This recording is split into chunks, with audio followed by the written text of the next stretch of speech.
क्यों एक बहन ने भाई से प्रेम के चक्कर में अपनी 2 संतानों को इस दुनिया से दूर भेज दिया। दोस्तों, लगता है कि कलयुग मानो जैसे चरण पर चल रहा हो, लेकिन अभी तो कलयुग की शुरुआत हुई है। अब जब देखते हैं चारों तरफ तबाही नजर आती है। घर से पांव जब बाहर निकालते हैं तो एक ऐसा तूफान और ऐसी जलजले नजर आते हैं कि लगता है कि ये तूफान हमारे छप्पर को ना उड़ा ले जाए, ये हवा हमारे घर में प्रवेश ना हो जाए और कहीं हमको ही तबाह ना कर दे। आज का युग, आज का कलयुग जो समझ से परे है, कभी कभी तो आंखें भर आती हैं और दिल रोने लगता है। लगता है क्या कोई इंसान इतना निर्दयी हो सकता है।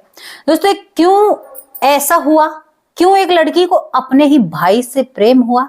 ये शब्द कहने में शायद मुझे नहीं कहना चाहिए, लेकिन हकीकत जो है वो लोगों के सामने रखनी चाहिए। थंबनेल और टाइटल आप लोगों ने पढ़ा होगा जो आपकी रूह को कपाने में कामयाब हो जाएगा। आज एक ऐसी घटना जो आपकी आंखों में आंसू ला सकती है।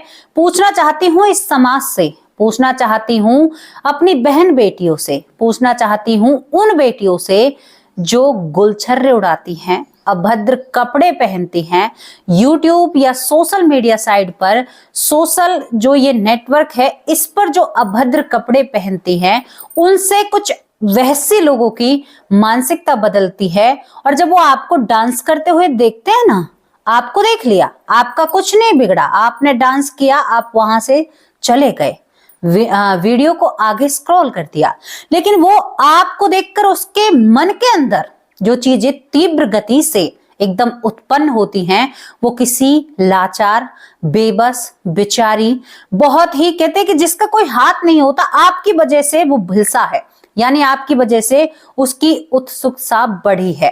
और वो आपका वो सारा सीन देखकर किसी बेकसूर लड़की पर वो दरिंदा और एक हैवान बन जाता है। क्या आपका खोट नहीं है इसमें? भोगोगे, बहुत भोगना पड़ेगा।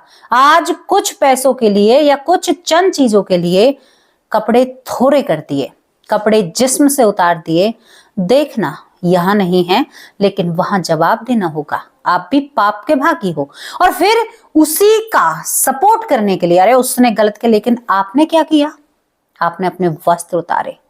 तो दोस्तों, ये घटना बहुत ही डरा देने वाली बात है। क्या कोई ऐसी माँ हो सकती है? क्योंकि अगर मैं इस दिशा में अगर बात करती हूँ ना, तो फिर मेरा दिमाग घूम जाता है, मुझे बहुत सारी बातें याद आती हैं और दिल करता है कि सच में ही भगवान हमारे परिवार को और हम पर अपनी कृपा बनाए रखना, और मेरे पूरे YouTube परिवार पर अपनी कृपा बनाए रखना, उनके घर को हमेशा महकते और चहकते रखना। आज की घटना जहां पर एक बहन को भाई से प्रेम हुआ, वो घटना शुरू होती है मुजफ्फरनगर के यहाँ पर डेढ़कली कलाबा अली गांव से। यहाँ पे कलाब अली गांव से, कलाबा माफ करना, कलाब अली गांव में एक मुस्कान नाम की महिला रहती है। मुस्कान का एक पति होता है और पति का नाम वसीम होता है। वसीम बाहर कमाता है, उसके शरीर में बीमारी भी है, लेकिन फिर भी वो बाहर कमाता है, चंडीगढ़ जैसी जगहों पर काम करता है, वहीं से बच्चों से बात करता है, कई कई दिनों में घर आता है और अपने बच्चों का लालन पालन कर रहा है। दोस्तों, यहाँ पर मुस्कान का बेटा जो 4 साल का है और बेटी जो 1 साल की है। पड़ोसी मोहल्ले वाले भी देखते हैं कि देखो दोनों जने पति पत्नी कितने खूबसूरत तरीके से अपने बेटे और बेटी का लालन पालन कर रहे हैं। मुस्कान एक बहुत सीधी सादी दिखने वाली महिला, जिसे देखकर लगता है कि बहुत ही सीधी महिला है। यहाँ पर वसीम जो होता है वो भी किस्मत का मारा, दुखी बेचारा, शरीर में बीमारी होने के कारण भी बाहर कमाना, मेहनत और मजदूरी करता है। कोई वो किसी ऑफिस में जाकर नहीं बैठता है, बाहर भी वो मेहनत मजदूरी ही करता है। धीरे धीरे वक्त निकलता है। दोस्तों, एक दिन बात आती है यहाँ पर, मैं आपको बताऊं, 19 जून 2025 को वसीम का दोपहर को 1 बजे उसकी पत्नी मुस्कान के पास फोन आता है।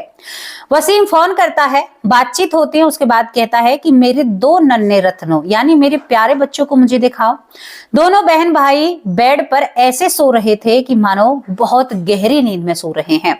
मुस्कान वीडियो कॉल करती करती करती बेड की तरफ जाती है और दोनों बच्चों को जगाने की कोशिश करती है। दिन के 1 बजे दोनों बच्चे सोए हुए थे। मुस्कान जैसे ही उन्हें टटोलती है या हिलाती है तो वो बच्चे कोई भी हरकत नहीं करते हैं। मुस्कान घबराई घबराई सी बातें करती है, कहती है वसीम इन्हें क्या हुआ? वसीम ये तो बोल ही नहीं रहे हैं। वीडियो कॉल को चलते हुए मुस्कान बच्चों को जोर जोर से झंझोड़ती है और बहुत जोर से चीखती है, चिल्लाती है। वीडियो कॉल को काटती भी नहीं है। दूसरी तरफ वसीम को बेचैनी हो जाती है और घबराहट होने लगती है। मुस्कान अपने दोनों बच्चों को गोद में लादती है, क्योंकि बेटी 1 साल की थी और बेटा 4 साल का था। बाहर की तरफ जैसे ही भागती है तो वसीम का भाई देखता है, पड़ोसी देखते हैं, सभी मुस्कान के पीछे पीछे हो लेते हैं। यहाँ पर चीखना पुकारना, क्योंकि मुस्कान बहुत जोर से चिल्लाती हुई बाहर की तरफ जाती है। दोस्तों वहां पर हॉस्पिटल जाकर मुस्कान डॉक्टर के पैरों को पकड़ती है। साहब मेरे बच्चों को बचा लीजिए। डॉक्टर कहते हैं कि आप चिंता मत कीजिए, लेकिन दूसरे ही पल डॉक्टर कहते हैं कि ये बच्चे इस दुनिया में नहीं रहे हैं। मुस्कान टूट जाती है। वसीम का भाई इन सबको हॉस्पिटल से घर लाता है। अपने भाई को पूरी खबर दी जाती है कि भाई जल्दी से घर आ जाओ। घर आकर दोस्तों यहाँ पर वो माँ, हम फोटो आपको दिखा रहे हैं, चारपाई पर बच्चों को लिटाया जाता है और बहुत जोर जोर से रोने लगती है, चीखने लगती है, मेरे बच्चों को अल्लाह मुझे वापस लौटा दो, अल्लाह ताला तुम मेरे साथ ऐसा नहीं कर सकते। अब यहाँ पर अल्लाह ताला को पुकारा जा रहा था। अब अल्लाह ताला, मैं आपसे क्या कहूं कि यहाँ पर जब ये सब कुछ होता है तो दोस्तों किसी ने, यहाँ पर जब पूरे पड़ोसी इकट्ठा होते हैं, किसी के घर में शाम का चूल्हा भी नहीं जला था, इतनी ज्यादा वहां पर भीड़ होती है। यहाँ पर भगवान को पुकारा जा रहा था, तभी यहाँ पर पुलिस की एंट्री होती है। दोस्तों पुलिस जब आती है तो पुलिस इन बच्चों के सबको अपने कब्जे में लेना चाहती है, तो मुस्कान कहती है कि नहीं, मैं अपने बच्चों को नहीं दे सकती, मैं अपने बच्चों के शरीर के साथ छेड़छाड़ नहीं करने देना चाहती। अरे मेरी बेटी तो 1 साल की है, उसके साथ तुम लोग ऐसा कैसे कर सकते हो? पुलिस कहती है कि कानूनी कार्रवाई है, हमें पता चला है, कोई दिक्कत नहीं है तो कोई बात नहीं है, बस कागजी कार्रवाई और हमें ये काम तो करना होगा। दोस्तों यहाँ पर तभी जो पुलिस होती है उसको कुछ ना कुछ शक इस मुस्कान पर जाता है। मुस्कान को देखने में लग रहा था कि मानो वो पूरा एक ढोंग रच रही हो। उसके दिल में वो दर्द नहीं था जो बच्चों के लिए होना चाहिए था। पुलिस कहती है कि हमें तुम्हारा फोन चाहिए और बच्चों का हमें पोस्टमार्टम करना है। मुस्कान इधर उधर हाथ फैलाती है, कहती है कि फोन तो मुझे नहीं मिल रहा। वो कहती है कि शायद भीड़ है, इधर उधर हो गया होगा।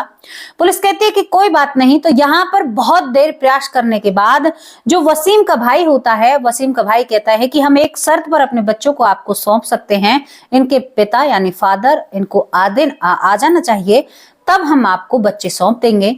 पुलिस इंतजार करती है। दोस्तों यहाँ पर वसीम भी आ जाता है। बच्चों को जब पोस्टमार्टम के लिए ले जाया जाता है तो वहां पर एक बहुत बड़ा खुलासा होता है, क्योंकि पुलिस से इंसानों की रग रग से वाकिफ होती है। सुबह से शाम तक वो ऐसी चीजें तमाम देखते हैं। जब पोस्टमार्टम की रिपोर्ट आती है तो आप यकीन नहीं मानोगे, उससे पहले भी यानी बच्चों को दे दिया जाता है, रिपोर्ट करीबन 2 दिन बाद आएगी, तुरंत भी दे देते हैं। यहाँ पर जब रिपोर्ट आती है तो रिपोर्ट में लिखा हुआ था कि बच्चे को कोई विषैला पदार्थ या तो उसने खाया है या खिलाया गया है। पुलिस के कान खड़े हो जाते हैं। एक खाता, अगर गलती से खाता, ये मामला क्या है? दोस्तों यहाँ पर जब पुलिस अपनी तहकीकात करती है, जब ये पता चलता है कि मुस्कान बार बार अपने बयान बदल रही है, क्योंकि पुलिस बार बार मुस्कान से पूछताछ कर रही थी। जब भी मुस्कान से पूछताछ की जाती है तभी मुस्कान का बयान बदल जाता है। अब पुलिस के कान खड़े हो जाते हैं कि हम सभी से पूछ लिया, पिता बिल्कुल एकदम सही लग रहा था, चाचा है जो वसीम का भाई है वो भी बिल्कुल सही लग रहा था। दोस्तों पुलिस के हत्थे मुस्कान चढ़ जाती है, क्योंकि पूरा शक मुस्कान पर ही जाता है। मुस्कान के जो बयान बदलने, और मुस्कान ने कहा कि मैं पोस्टमार्टम बिल्कुल नहीं करने दूंगी। जब पुलिस मुस्कान को पकड़ती है और मुस्कान के उस मोबाइल को ढूंढती है तो उस मोबाइल में एक नंबर मिलता है। दोस्तों यहाँ पर एक जुनेद नाम का नंबर मिलता है। जब जुनेद के नंबर को कॉल किया जाता है तो जुनेद उस नंबर को उठाता नहीं है, लेकिन मुस्कान को जब अच्छी तरह से खातिरदारी उसकी की जाती है, उससे अच्छी तरह से पूछा जाता है, तो मुस्कान एक ऐसा खुलासा सभी के सामने रखती है जो पैरों को कपाने में और दिल को धड़कने से कहते हैं कि एकदम संग आप हो जाएंगे। मुस्कान कहती है कि मैंने ही अपने बच्चों को मारा है। क्यों क्यों मारा है? पुलिस एकदम से पूछती है। क्या कसूर था उस 1 साल की बच्ची का? क्या कसूर था उस 4 साल के बच्चे का? अरे उस बच्ची को तो ये भी नहीं पता कि मेरी माँ के अलावा इस दुनिया में और भी कोई रहता है, तुमने ऐसा क्यों किया? पूछा जाता है भाई यहाँ पर ये जुनैद कौन है? बार बार कहा जाता है जुनैद कौन है, तो एकदम से कहती है कि मेरे बुआ का लड़का है, मैं उससे बात करती हूँ, क्योंकि पहली बार में टूटने वाली नहीं थी, जुनैद को ये अब भी बचा रही है। लेकिन तभी यहाँ पर दोबारा से सख्ती से जब पूछताछ की जाती है तो कहती है कि जुनैद मेरा प्रेमी है, मेरी बुआ का लड़का है। अब इन लोगों में बुआ मामा फूफी जो है इनका खुद का मैटर है, ये ज्यादा मैं आपसे क्या कहूँ। ये कहती है कि वो मेरा प्रेमी है और मैं उससे प्यार करती हूँ बीते 2 सालों से, यानी बीते 4 सालों से। 4 सालों से जुनैद से प्रेम कहानी चल रही थी। हालांकि बचपन से ही ये लोग साथ रहे होंगे, लेकिन ये 4 साल में प्रेम कैसे जाग गया? दोस्तों 4 साल से इनका प्रेम कितना बरकरार था। यहाँ पर जब भी वसीम बाहर कमाने के लिए जाया करता था तो बुआ का लड़का अपनी बहन के साथ ही जो उसकी मर्जी थी वो सब कुछ कर रहा था, अपना प्रेम प्यार सब कुछ हो रहा था। अब यहाँ पर पुलिस जब पूरी प्रेम कहानी को और इसके चरित्र को और इसकी जो कर्म थे कुकर्म थे उनको सुनने के बाद कहती है कि इन बच्चों का क्या दोष था? माना कि तुम्हारी प्रेम कहानी थी, लेकिन तुमने इस बच्चों के साथ ऐसा क्यों किया? मुस्कान कहती है कि जो जुनैद है वो मेरी जिम्मेदारी लेना चाहता था, लेकिन मेरे बच्चों का बोझ नहीं उठा सकता क्योंकि वो कमाता नहीं है। अब देखो औरत की मानसिकता देखो, एक बीमार पति बाहर कमा रहा है लेकिन वो रास नहीं आ रहा है। बुआ का लड़का जो कमा नहीं रहा है, जो बिल्कुल भी कुछ करता ही नहीं है, निठल्ला है, वो कहती है कि ये मेरी तो पूर्ति पार देता लेकिन मेरे बच्चों का पालन पोषण नहीं कर सकता था। और मुझसे कहा यहाँ पर जुनैद ने कि अगर तुम इन बच्चों को रास्ते से हटाओगी तो ऐसा हो जाएगा कि तुम अपने पति को छोड़ देना और मेरे साथ आ जाना। अब ये मामला समझ में नहीं आया कुछ भी, या तो फिर पति को भी निपटाने का इरादा था। कई सारी बातें होती हैं लेकिन साफ कहती है कि नहीं, पति को निपटाने का इरादा नहीं था, केवल यही इरादा था कि बच्चे जब इस दुनिया में नहीं रहेंगे तो मैं यहाँ पर जुनैद के साथ एक अच्छी खासी जिंदगी बिताऊंगी। पुलिस वाले कहते हैं कि तुम ऐसा सोच भी कैसे कर सकती हो, अपने दिमाग में ऐसी मानसिकता कैसे ला सकती हो? वो 1 साल की बच्ची सबसे ज्यादा सुरक्षित आपके आंचल में अपने आप को रखती होगी, तो तुमने ऐसा क्यों किया? उसकी आंखों में आंसुओं के सिवा कुछ भी नहीं था। उसके बाद पूछा जाता है कि अंजाम कैसे दिया गया, बच्चों तक क्या कैसे ये विषैला जो पदार्थ है कैसे पहुंचाया गया? तो ये कहती है कि 18 जून को यहाँ पर जो मेरा प्रेमी जुनैद है, बुआ का लड़का, मेरा भाई, वो रसगुल्ला खरीदता है एक मिठाई की दुकान से और वहीं से एक कीटनाशक यानी खेतों में जो डालने वाली दवाई बहुत भयंकर जो होती है, जिसकी खुशबू से भी आपके सर में दर्द होने लगता है, उस दवाई को उस रसगुल्लों में मिलाया जाता है। अब वो 4 साल का बच्चा था और 1 साल की बेटी थी, वो क्या जाने क्या बुरा है और क्या अच्छा है। माँ के हाथ में सब कुछ होता है। ये कहती है कि शाम को उस दवाई को लाकर रख दिया जाता है ताकि वो उन मिठाइयों में अच्छी तरह से घुल सके।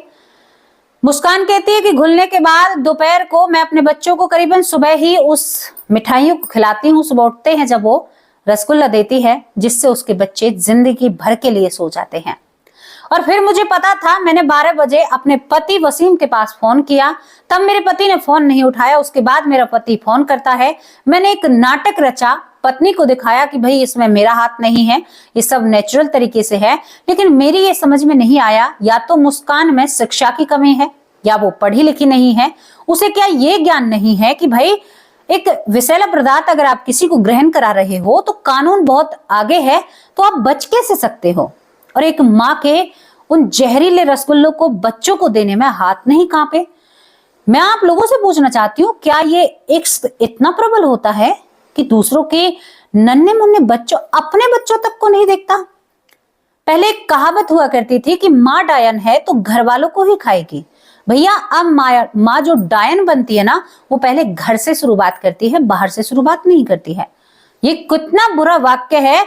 उस तरफ के यहाँ पर जो उस मोहल्ले के या उस गांव के लोग थे, वो कहते हैं कि बहुत हैरानी की बात है, हमारे घर में तो 2 दिन से खाना भी नहीं पका है।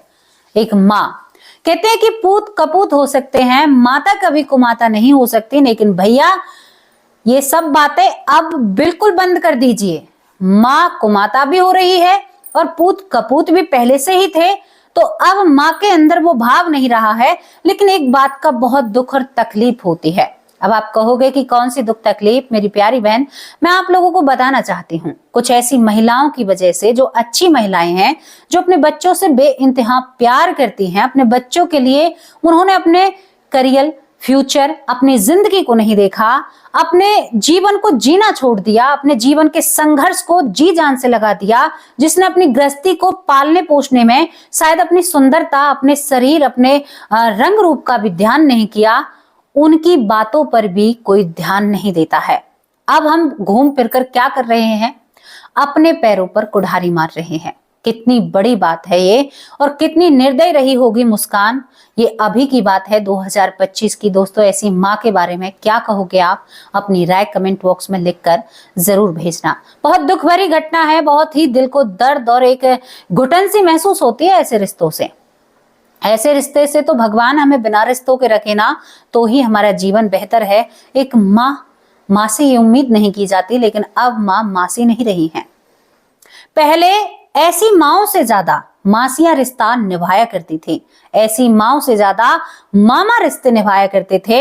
ऐसी माओं से ज्यादा जो सौतेली माँ है ना, वो भी बच्चों को मारने की कोशिश नहीं करती थी। लेकिन आज क्या करें, आज तो सब कुछ ही तख्ता पलट है।